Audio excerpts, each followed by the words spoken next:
Katika mwambao wa bahari ya Hindi mkoani Mtwara, shughuli za uvuvi wa samaki jodari zimekuwa zikiongezeka na wavuvi wanatumia fursa hii kujipatia kipato, wakieleza namna ya upatikanaji wa samaki huyo. Jodari unampata maji mengi, baharini maji mengi, na unavua kwa namna mbili. Unawezekana kwenye mshipi au la, unaweza kumpata kwenye nyavu. Kuna nyavu ambazo za zuio unategesha ukampata.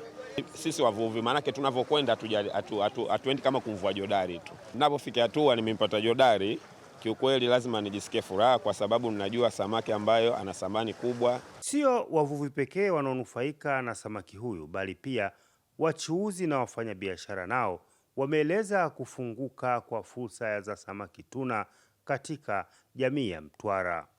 Yaani siku ikitokea hapa feri pamevulika jodari, hata hamasa kwa wateja wanakuwa wako wengi.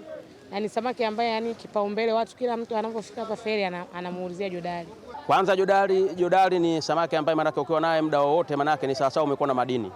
Manake muda wote unaweza kuuza kutegemea na aina ya samaki. Samaki ni jodari ambaye manake anapendwa mahotelini, anapendwa majumbani, kwa hiyo manake ni samaki ambaye hawezi kukuhangaisha. Walaji nao hawakuwa mbali kutoa sifa za samaki jodari. Nikipita siku 3 bila kula jodari ama kweli silizikiki.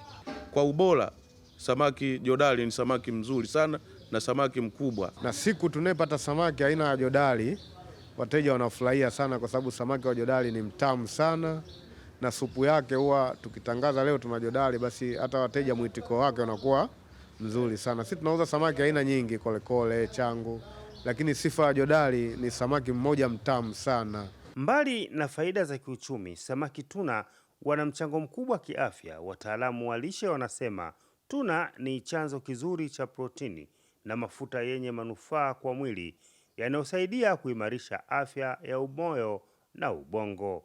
Nikiripoti kutoka Mtwara, John Kasembe, Habari Weekend.